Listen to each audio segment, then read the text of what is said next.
여러분 혹시 아침마다 혈당을 재고 숫자가 괜찮게 나오면 안심하고 계십니까? 그렇다면 오늘 이야기는 반드시 끝까지 들어보셔야 합니다. 아침 공복 혈당이 생각보다 높지 않고 병원에서 당화혈색소도 아주 심각한 수준이 아니라는 이야기를 들었는데도 우리 몸속 혈관에서는 이미 문제가 시작되고 있을 수 있기 때문입니다. 특히 많은 분들이 놓치는 것이 있습니다. 바로 식사를 하고 난 뒤 갑자기 치솟았다가 다시 떨어지는 혈당의 움직임입니다. 평소에는 아무런 증상이 없기 때문에 자신이 그런 상태인지조차 모르는 경우가 많습니다. 그런데 이런 급격한 혈당 변화가 계속 반복되면 혈관에 부담을 줄 수 있고 장기적으로는 당뇨병 관리에도 좋지 않은 영향을 미칠 수 있습니다. 더 놀라운 사실은 우리가 건강에 좋다고 믿고 먹었던 음식도 먹는 양과 조합에 따라 혈당을 크게 올릴 수 있다는 것입니다. 찹국밥이니까 괜찮겠지, 묵이니까 괜찮겠지, 과일이니까 몸에 좋겠지 하고 먹었던 음식들이 어떤 사람에게는 예상보다 큰 혈당 상승으로 이어질 수 있습니다. 그렇다면 도대체 무엇을 먹어야 할까요? 평생 좋아하던 음식을 전부 끊고 살아야 하는 걸까요? 아닙니다. 중요한 것은 무조건 먹지 않는 것이 아니라 내 몸에서 어떤 음식이 혈당을 얼마나 움직이는지 이해하고 그에 맞춰 양과 먹는 방법을 조절하는 것입니다. 오늘은 당뇨병이 있는 분은 물론이고 아직 당뇨병 진단을 받지 않은 분들에게도 매우 중요한 이야기를 해보겠습니다. 공복 혈당만 확인해서는 놓칠 수 있는 문제가 무엇인지, 밥을 먹고 나서 혈당이 크게 올라가는 이유는 무엇인지, 그리고 식사와 운동을 어떻게 바꾸면 혈당의 출렁임을 줄이는 데 도움이 되는지 차근차근 말씀드리겠습니다. 한 남성이 있습니다. 당뇨병을 진단받은 지 몇 년이 지났습니다. 매일 아침이면 하루를 시작하기 전에 가장 먼저 혈당 측정기를 꺼냅니다. 손끝에서 작은 피 한 방울을 내고 기계에 표시되는 숫자를 기다리는 몇 초가 유난히 길게 느껴집니다. 오늘은 괜찮을까? 어제 먹었던 음식 때문에 많이 올라가지는 않았을까 하는 걱정 때문입니다. 어느 날 아침 공복 혈당을 확인했더니 150 안팎의 숫자가 나타났습니다. 평소에도 120에서 130 정도가 나왔지만 이날은 더 높았습니다. 그런데 더 큰 문제는 식사 후였습니다. 밥을 먹고 나면 200을 훌쩍 넘기는 경우가 있었고 어떤 날은 270에서 290 가까이 올라갈 때도 있었습니다. 당뇨병 약도 빠뜨리지 않고 먹고 있었습니다. 나름대로 건강에 좋다는 음식도 챙겼습니다. 그런데 혈당은 마음대로 되지 않았습니다. 열심히 관리한다고 생각하는데도 식사를 하고 나면 혈당이 크게 올라가니 답답할 수밖에 없습니다. 처음 당뇨병 진단을 받았을 때는 약만 잘 먹으면 된다고 생각했습니다. 식습관의 중요성을 제대로 알지 못했던 것입니다. 평소 좋아하던 음식도 마음껏 먹었습니다. 산에 다녀와 목이 마르면 달콤한 음료를 연달아 마셨고 떡이나 칼국수, 수제비처럼 밀가루와 탄수화물이 많은 음식도 즐겼습니다. 그때는 먹는 음식 하나하나가 혈당에 어떤 영향을 미치는지 생각하지 않았습니다. 하지만 혈당이 계속 높아지고 나서야 음식이 얼마나 중요한지 깨닫게 됐습니다. 문제는 그 다음이었습니다. 혈당을 관리해야 한다는 생각에 좋아하던 음식을 하나둘 끊기 시작한 것입니다. 떡도 먹지 않고 면도 피하고 달콤한 음료도 끊었습니다. 식사할 때마다 이것을 먹어도 되는지부터 고민했습니다. 당뇨병을 관리하는 분들이 가장 힘들어하는 부분이 바로 이것입니다. 평생 즐겨 먹었던 음식이 어느 날 갑자기 두려운 음식으로 바뀌는 것입니다. 무엇을 먹어도 혈당이 올라갈 것 같고 식사를 할 때마다 숫자가 머릿속에 떠오릅니다. 그렇다면 당뇨병은 우리 몸에서 어떻게 생기는 것일까요? 우리가 밥이나 빵, 면과 같은 음식을 먹으면 소화 과정을 거쳐 포도당이 만들어지고 이 포도당은 혈액 속으로 들어갑니다. 혈액 속 포도당이 증가하면 우리 몸은 이것을 처리하기 위해 췌장에서 인슐린이라는 호르몬을 분비합니다. 인슐린은 쉽게 말하면 혈액 속에 있는 포도당이 세포 안으로 들어갈 수 있도록 문을 열어주는 역할을 합니다. 세포 안으로 들어간 포도당은 우리가 움직이고 생각하고 생활하는 데 필요한 에너지로 사용됩니다. 건강한 사람의 몸에서는 이 과정이 비교적 원활하게 이루어집니다. 식사를 하면 혈당이 올라가고 그에 맞춰 인슐린이 분비되면서 혈당이 다시 적절한 수준으로 내려옵니다. 하지만 인슐린이 충분히 분비되지 않거나 우리 몸이 인슐린의 작용에 제대로 반응하지 못하기 시작하면 상황이 달라집니다. 혈액 속 포도당이 세포 안으로 충분히 들어가지 못하고 계속 혈액 속에 남게 됩니다. 이런 고혈당 상태가 지속되는 것이 당뇨병입니다. 그래서 당뇨병을 단순히 소변에서 당이 나오는 병 정도로 생각해서는 안 됩니다. 당뇨병 관리에서 정말 중요한 것은 혈액 속에 지나치게 많은 포도당이 머무르는 시간을 줄이고 혈당이 지나치게 크게 오르내리지 않도록 관리하는 것입니다. 특히 식사를 하고 난 뒤 혈당이 크게 올라가는 분들이 있습니다. 왜 이런 현상이 나타날까요? 우리가 음식을 먹으면 몸에서는 혈당이 올라갈 것을 예상하고 인슐린을 빠르게 분비합니다. 식사 직후 비교적 빠르게 나오는 인슐린이 있고 그 뒤를 이어 조금 더 오랫동안 분비되는 인슐린이 있습니다. 그런데 당뇨병이 진행되면 식사 직후 빠르게 대응해야 할 인슐린 분비 능력이 떨어질 수 있습니다. 음식은 들어왔고 포도당은 빠르게 혈액 속으로 들어오는데 이것을 처리해야 하는 인슐린의 대응이 늦어지는 것입니다. 그러면 식후 혈당이 빠르게 올라갑니다. 그래서 어떤 분들은 아침 공복 혈당만 보면 그렇게 심각하지 않아 보이는데 밥을 먹고 나면 혈당이 200 이상으로 올라갑니다. 자신은 공복 혈당만 확인하기 때문에 이런 변화를 모르고 지내기도 합니다. 여기서 우리가 기억해야 할 것이 있습니다. 당뇨병을 관리할 때 단순히 한번 측정한 숫자 하나만으로 모든 것을 판단해서는 안 된다는 것입니다. 또 하나 중요한 것이 인슐린 저항성입니다. 인슐린은 충분히 나오는데 우리 몸의 세포가 인슐린의 신호를 제대로 받아들이지 못하는 상태를 인슐린 저항성이 높아졌다고 표현합니다. 예를 들어 예전에는 일정한 양의 인슐린만 있어도 혈당을 충분히 처리할 수 있었다고 생각해 보겠습니다. 그런데 인슐린 저항성이 생기면 같은 혈당을 처리하기 위해 더 많은 인슐린이 필요해집니다. 우리 몸은 처음에는 부족한 효과를 보충하기 위해 인슐린을 더 많이 분비하려고 합니다. 하지만 이런 상황이 오랫동안 지속되면 췌장도 부담을 받을 수밖에 없습니다. 특히 인슐린 저항성과 밀접하게 관련되는 것이 복부비만입니다. 겉으로 보기에는 체중이 그렇게 많이 나가지 않는 것 같아도 배 주변에 내장 지방이 많이 쌓여 있다면 주의해야 합니다. 내장 지방은 단순히 배에 저장되어 있는 에너지 창고가 아닙니다. 대사 과정에 영향을 주는 여러 물질을 만들어내고 인슐린이 제대로 작용하는 것을 방해할 수 있습니다. 그래서 당뇨병 관리에서 체중과 허리둘레를 관리하는 것이 중요합니다. 무조건 마른 몸을 만들어야 한다는 이야기가 아닙니다. 자신에게 필요한 만큼 체중을 조절하고 특히 복부에 과도하게 쌓인 지방을 줄이는 것이 혈당 관리에 도움이 될 수 있다는 뜻입니다. 그런데 여기에서 또 하나 반드시 알아야 할 개념이 있습니다. 혈당을 관리한다고 하면 대부분 세 가지 숫자를 떠올립니다. 아침에 재는 공복 혈당, 식사를 하고 일정 시간이 지난 뒤 확인하는 식후 혈당, 그리고 병원에서 검사하는 당화혈색소입니다. 공복 혈당은 일정 시간 동안 음식을 먹지 않은 상태에서 측정합니다.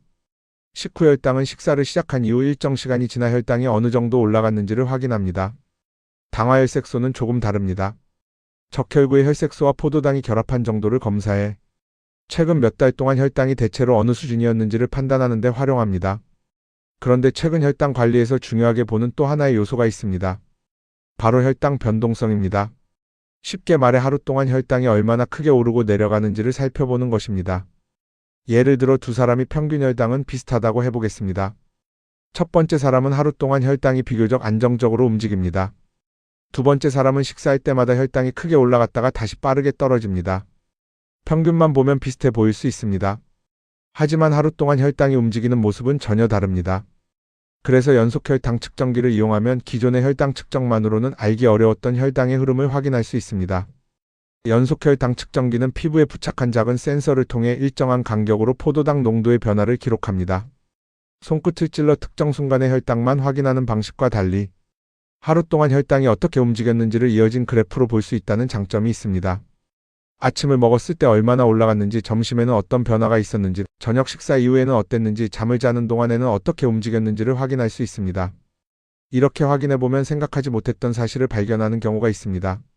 나는 식사를 적게 했다고 생각했는데 특정 음식만 먹으면 혈당이 크게 올라가기도 하고, 건강식이라고 믿었던 음식도 양이 많아지면 혈당에 영향을 주기도 합니다. 앞서 말씀드린 남성도 연속적으로 혈당 변화를 확인해 보기로 했습니다. 평소에도 나름대로 관리하고 있었습니다. 출근할 때 엘리베이터 대신 계단을 이용했고 식당에서도 메뉴를 고를 때 신경을 썼습니다. 달콤한 음식이나 면이 눈앞에 있어도 먹고 싶은 마음을 참았습니다. 그런데 혈당의 움직임을 자세히 살펴보자 예상보다 문제가 컸습니다. 식사를 할 때마다 혈당이 빠르게 올라갔습니다.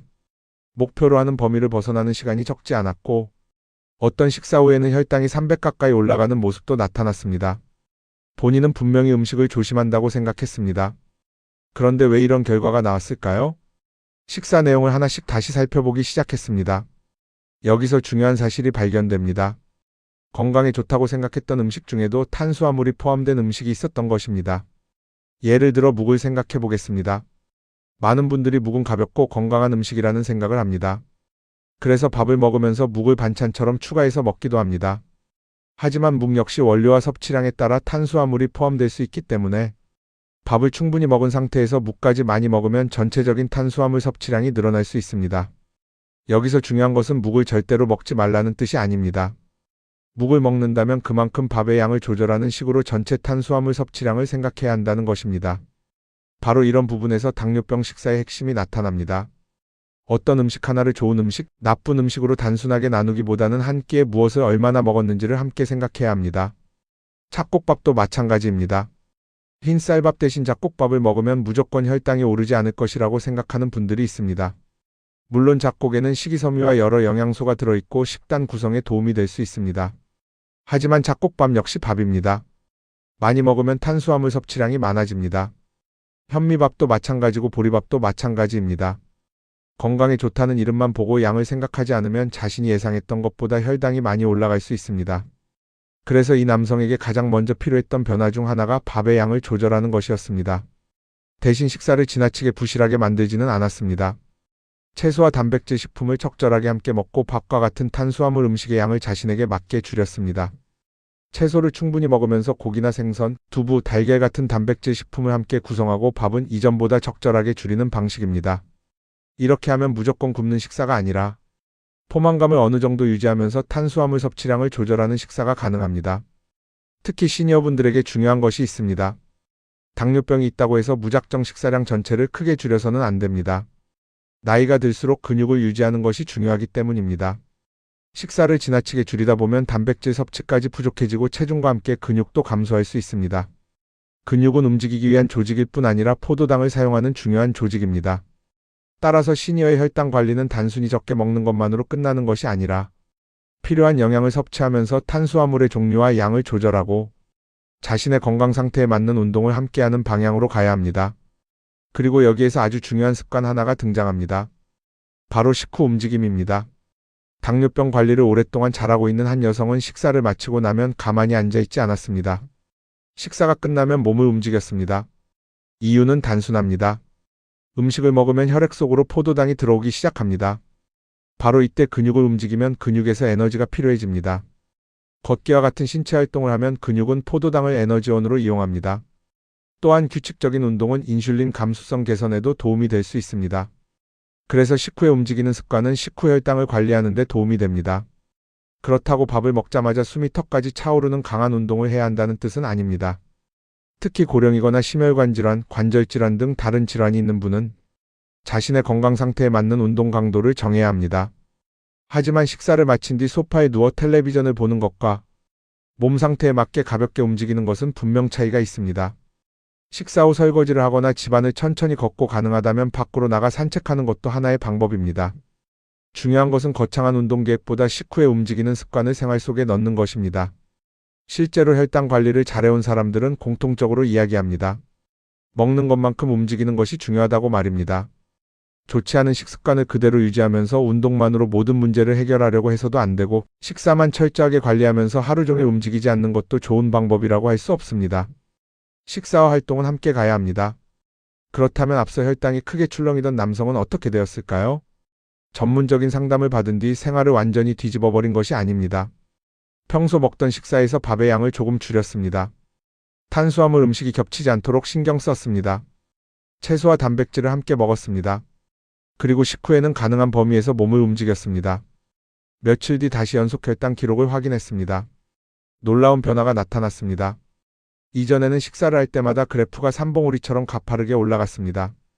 어떤 날은 300을 넘어가는 모습까지 보였습니다. 그런데 식습관을 바꾼 뒤에는 전체적인 혈당이 낮아졌고 식후에 올라가는 폭도 이전보다 줄어들었습니다. 특히 아침 식사 후 혈당의 변화가 눈에 띄게 달라졌습니다. 무엇이 달라졌는지 확인해보니 가장 단순한 변화 중 하나가 밥의 양이었습니다. 여기에서 우리는 중요한 사실을 하나 배울 수 있습니다. 당뇨병 관리가 반드시 특별한 건강식품이나 비싼 음식에서 시작되는 것은 아니라는 것입니다. 우리가 매일 먹는 밥의 양을 살펴보는 것부터 시작할 수 있습니다. 밥을 먹지 말라는 이야기가 아닙니다. 밥은 우리 식생활에서 중요한 에너지원입니다. 하지만 자신의 혈당 상태와 활동량을 고려하지 않고 너무 많은 양을 먹으면 식후 혈당이 크게 올라갈 수 있습니다. 특히 밥을 많이 먹으면서 감자나 고구마, 묵, 떡, 면 같은 탄수화물 식품을 한 끼에 함께 많이 먹는다면 전체 탄수화물 양이 생각보다 커질 수 있습니다. 예를 들어 밥을 충분히 먹고 감자를 반찬으로 먹고 식후에 과일까지 많이 먹는다면 각각은 건강한 음식처럼 보여도 전체적으로는 탄수화물 섭취가 많아질 수 있습니다. 따라서 당뇨병이 있는 분들은 음식 이름만 외우기보다 식사의 전체 구성을 보는 습관을 가져야 합니다. 그리고 혈당을 관리할 때 또 하나 조심해야 할 것이 있습니다. 바로 극단적인 방법입니다. 혈당이 무서워 밥을 완전히 끊어버리는 분들이 있습니다. 처음에는 혈당 숫자가 좋아지는 것처럼 보여 만족할 수도 있습니다. 하지만 지나치게 제한적인 식사를 오랫동안 지속하기 어려울 뿐 아니라 필요한 영양소 섭취가 부족해질 수도 있습니다. 특히 나이가 많은 분이라면 더욱 신중해야 합니다. 우리에게 필요한 것은 며칠 동안 혈당 숫자를 낮추는 방법이 아니라 앞으로 몇 년, 몇십 년 동안 지속할 수 있는 생활 습관입니다. 당뇨병은 오늘 하루 관리하고 끝나는 병이 아닙니다. 매일 아침 무엇을 먹을지, 점심을 어떻게 먹을지, 저녁 식사 후 무엇을 할지가 쌓여서 결과를 만듭니다. 그래서 완벽한 식단보다 지속 가능한 식단이 중요합니다. 좋아하는 음식을 평생 단 한 번도 먹지 않겠다고 결심하는 것보다 얼마나 먹고 무엇과 함께 먹을지 배우는 것이 현실적인 경우가 많습니다. 물론 개인의 당뇨병 상태와 복용 중인 약, 신장 기능, 체중과 근육량에 따라 식사 방법은 달라질 수 있으므로 자신의 상황에 맞는 상담을 받는 것이 가장 좋습니다. 그렇다면 지금부터 우리가 일상에서 확인할 수 있는 혈당 관리의 핵심을 정리해 보겠습니다. 첫째, 공복혈당 하나만 보고 안심하지 마십시오. 아침 공복혈당은 매우 중요한 지표입니다. 하지만 그것만으로 하루 전체의 혈당 상태를 모두 알 수 있는 것은 아닙니다. 특히 공복혈당은 크게 높지 않은데 식후 혈당이 많이 올라가는 분들이 있습니다. 건강검진에서 공복혈당만 보고 괜찮다고 생각했던 분이라도 의사가 필요하다고 판단한다면 추가적인 검사를 통해 자신의 혈당 상태를 확인하는 것이 중요합니다. 둘째, 당화혈색소 역시 중요하지만 혈당의 움직임까지 함께 생각해야 합니다. 당화혈색소는 최근 몇 달 동안 혈당이 평균적으로 어느 정도였는지를 판단하는 데 매우 유용합니다. 하지만 평균이라는 숫자만으로는 하루 중 혈당이 언제 크게 올라가고 내려가는지까지 정확하게 보여주지는 못합니다. 그래서 필요한 경우 의료진과 상의하여 식후 혈당이나 연속적인 혈당 변화까지 확인하는 것이 도움이 될 수 있습니다. 셋째, 건강한 음식이라는 이름만 믿지 마십시오. 찹쌀밥도 많이 먹으면 탄수화물 섭취량이 증가합니다. 고구마도 마찬가지입니다. 과일도 마찬가지입니다. 무기나 감자, 옥수수 역시 먹는 양과 함께 먹는 음식에 따라 전체적인 탄수화물 섭취량이 달라집니다. 중요한 질문은 이것입니다. 이 음식이 몸에 좋은가 나쁜가가 아니라 오늘 한 끼 식사에서 나는 탄수화물을 얼마나 먹고 있는가를 생각하는 것입니다. 넷째, 단백질과 채소를 적절하게 활용하십시오. 탄수화물 양을 줄였는데 그 자리를 아무것도 채우지 않으면 식사가 너무 부실해지고 배가 고파 오래 유지하기 어렵습니다. 자신의 건강 상태에 맞게 채소와 적절한 단백질 식품을 함께 구성하면 식사의 균형과 포만감을 유지하는 데 도움이 됩니다. 다만 신장질환 등으로 단백질 섭취를 제한해야 하는 분도 있으므로 이런 경우에는 반드시 의료진이나 영양 전문가와 상담해야 합니다. 다섯째, 식사 후 바로 앉아있는 습관을 돌아보십시오. 식사를 마친 뒤 몸 상태에 맞게 움직이는 것은 혈당 관리에 도움이 될 수 있습니다. 거창하게 운동복을 갈아입고 운동센터에 갈 필요만 있는 것은 아닙니다. 집 주변을 걷는 것도 좋고 집안에서 가볍게 움직이는 것도 좋습니다. 중요한 것은 꾸준함입니다. 한 번 1시간 운동하고 며칠 동안 아무것도 하지 않는 것보다 자신의 건강 상태에 맞는 활동을 매일 반복하는 것이 중요합니다. 여섯째, 폭부비만을 가볍게 생각하지 마십시오. 나이가 들면서 배가 조금 나오는 것은 당연하다고 생각하는 분들이 많습니다. 하지만 내장 지방이 많아지면 인슐린 저항성과 관련될 수 있습니다. 체중만 볼 것이 아니라 허리둘레와 체성분, 활동량도 함께 살펴보는 것이 좋습니다. 그리고 여기에서 시니어분들이 꼭 기억해야 할 사실이 하나 더 있습니다. 체중을 줄이겠다고 무조건 굶어서는 안 됩니다. 나이가 들수록 근육을 지키는 것이 중요합니다. 근육이 지나치게 줄어들면 체력도 떨어지고 일상생활 능력에도 영향을 줄 수 있습니다. 따라서 체중을 관리할 때는 단순히 몸무게 숫자만 줄이는 것이 아니라 근육을 가능한 한 유지하면서 과도한 체지방을 줄이는 방향을 생각해야 합니다. 일곱째, 자신의 혈당을 다른 사람과 단순 비교하지 마십시오. 누군가는 고구마를 먹어도 혈당 변화가 크지 않을 수 있고 누군가는 같은 양을 먹어도 크게 올라갈 수 있습니다. 같은 사람이더라도 수면 상태와 스트레스, 활동량, 먹는 순서와 양에 따라 혈당 반응이 달라질 수 있습니다. 그래서 인터넷에서 누군가가 이 음식을 먹었더니 혈당이 괜찮았다는 말을 들었다고 해서 나에게도 똑같을 것이라고 생각하면 안 됩니다. 당뇨병 관리는 결국 자신의 몸을 이해하는 과정입니다. 오늘 어떤 음식을 먹었는지, 얼마나 먹었는지, 식후에 어떻게 움직였는지, 그리고 혈당이 어떻게 변했는지를 관찰하면서 나에게 맞는 방법을 찾아가는 것입니다. 여기서 많은 분들이 질문합니다. 그러면 당뇨병에 걸리면 평생 먹고 싶은 것을 참으면서 살아야 합니까? 그렇게 생각하면 당뇨병 관리가 너무 고통스러워집니다. 중요한 것은 금지가 아니라 조절입니다. 어떤 음식을 먹느냐도 중요하지만 얼마나 먹는지, 무엇과 함께 먹는지, 얼마나 자주 먹는지, 그리고 먹은 뒤 어떻게 생활하는지가 함께 영향을 미칩니다. 평생 좋아했던 음식을 모두 없애버리는 방식은 오래 지속하기 어려울 수 있습니다. 반대로 당뇨약을 먹고 있으니까 아무렇게나 먹어도 된다는 생각 역시 위험합니다. 약과 생활 습관은 서로 반대편에 있는 것이 아닙니다. 필요한 약물 치료를 제대로 받으면서 식사와 운동을 함께 관리하는 것이 중요합니다. 그리고 당뇨병을 관리해야 하는 가장 중요한 이유는 단순히 혈당 측정기에 좋은 숫자를 띄우기 위해서가 아닙니다. 우리가 두려워해야 하는 것은 숫자 자체보다 오랜 시간 높은 혈당이 지속되면서 우리 몸의 여러 장기에 부담이 쌓이는 것입니다. 당뇨병은 오랫동안 조절되지 않을 경우 눈과 신장, 신경, 심혈관계 등 여러 곳에 영향을 줄 수 있습니다. 특히 신장은 당뇨병과 관련해 주의 깊게 살펴봐야 하는 장기 중 하나입니다. 혈당 관리가 잘 되지 않는 상태가 오래 지속되면 신장의 작은 혈관들이 손상될 수 있고 검사에서 소변으로 단백질이 빠져나오는 현상이 확인되기도 합니다. 초기에는 특별한 증상을 느끼지 못할 수 있습니다. 그래서 무서운 것입니다. 몸이 아프다고 신호를 보내기 전에 검사를 통해 먼저 발견되는 경우가 있기 때문입니다. 눈도 마찬가지입니다. 신경도 마찬가지입니다. 당장 아무것도 아프지 않다고 해서 혈당 관리를 미뤄서는 안 되는 이유입니다. 당뇨병은 어느 날 갑자기 모든 합병증이 나타나는 병이라기보다 오랜 시간 동안 관리 상태가 쌓여 결과로 이어질 수 있는 질환입니다. 반대로 생각하면 희망도 있습니다. 오늘부터 생활 습관을 하나씩 개선하는 것 역시 시간이 지나면서 좋은 방향으로 쌓일 수 있기 때문입니다. 밥을 한 숟가락 덜 먹는 작은 변화가 있습니다.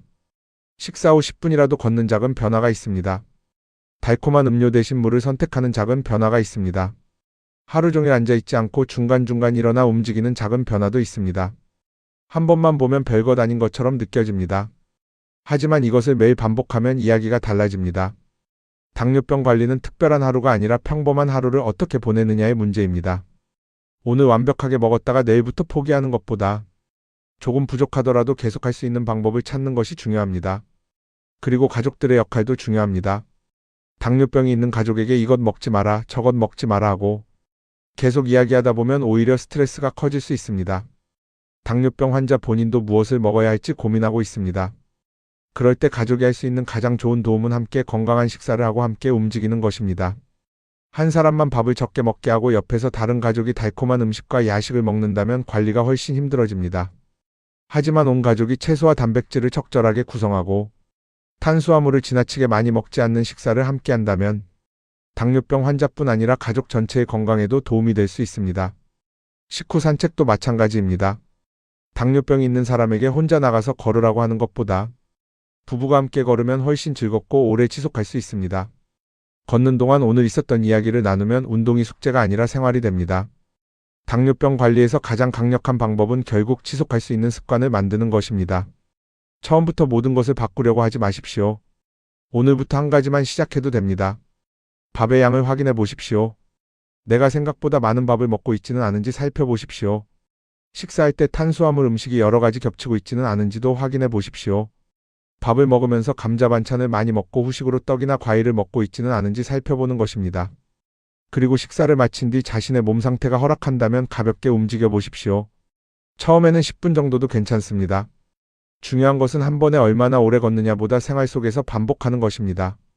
그리고 정기적으로 병원을 방문해 공복혈당과 당화혈색소를 비롯한 필요한 검사를 받으십시오. 약을 임의로 줄이거나 끊어서는 안 됩니다. 혈당이 좋아졌다고 느껴져도 약물 조절은 의료진과 상의해서 결정해야 합니다. 특히 인슐린이나 혈당을 낮추는 약을 사용하는 분은 식사량과 운동량을 갑자기 크게 바꾸면 저혈당 위험이 달라질 수 있기 때문에 더욱 주의가 필요합니다. 어지럽고 식은땀이 나거나 심하게 떨리는 등 평소와 다른 증상이 나타난다면 자신의 혈당 상태를 확인하고 필요한 대응을 해야 합니다. 결국 오늘 우리가 기억해야 할 것은 아주 단순합니다. 당뇨병은 혈당 숫자 하나만의 문제가 아닙니다. 아침 공복 혈당도 중요하고 식후 혈당도 중요하고 당화혈색소도 중요합니다. 그리고 하루 동안 혈당이 얼마나 안정적으로 유지되는지도 중요합니다. 무엇보다 혈당을 관리하는 목적은 숫자를 예쁘게 만드는 것이 아닙니다. 10년 뒤에도 내 두 발로 걷고 내가 좋아하는 사람들과 여행하고 맛있는 음식을 즐기며 살아가기 위해서입니다. 좋아하는 음식을 오래 먹고 싶다면 지금부터 먹는 방법을 바꾸어야 합니다. 먹지 않는 사람이 되는 것이 아니라 제대로 먹는 사람이 되어야 합니다.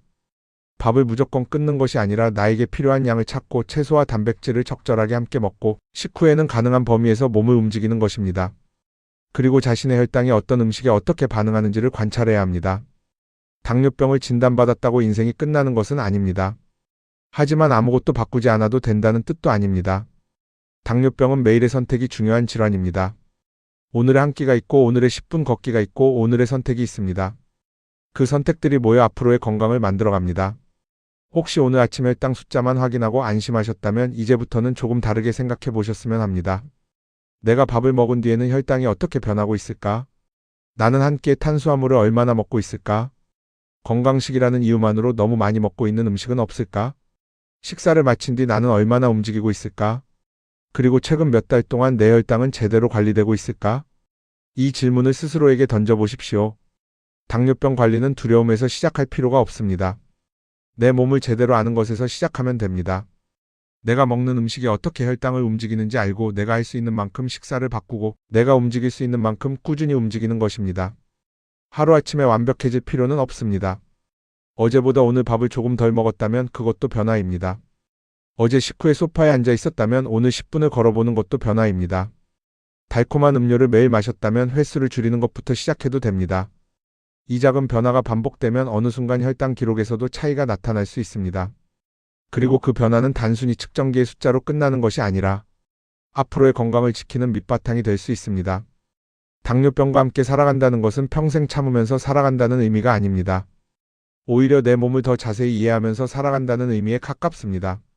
무엇을 먹었을 때 몸이 어떻게 반응하는지, 어느 정도 움직였을 때 컨디션이 좋아지는지, 어떤 생활을 했을 때 혈당이 안정되는지를 하나씩 알아가는 것입니다. 그렇게 자신에게 맞는 생활 방식을 찾으면 당뇨병은 막연한 공포의 대상에서 관리해야 할 하나의 건강 문제로 달라질 수 있습니다. 여러분이 오늘 영상에서 단 한 가지만 기억하신다면 이것을 기억해 주십시오. 혈당은 한 번의 숫자가 아니라 흐름으로 바라봐야 합니다. 그리고 그 흐름을 바꾸는 것은 거창한 비법이 아니라 우리가 매일 반복하는 식사와 움직임입니다. 오늘 먹는 한 끼를 조금 다르게 선택하고 식사가 끝난 뒤 잠시라도 움직여 보십시오. 내일도 반복하고 그 다음 날도 반복해 보십시오. 좋아하는 음식을 더 오래 즐기고 가족과 더 오래 건강하게 생활하기 위해 필요한 것은 완벽한 금지가 아니라 지속할 수 있는 관리입니다. 지금부터 시작해도 늦지 않았습니다. 오늘의 작은 변화가 앞으로 여러분의 혈당 그래프뿐 아니라 10년 뒤 삶의 모습까지 바꿀 수 있습니다.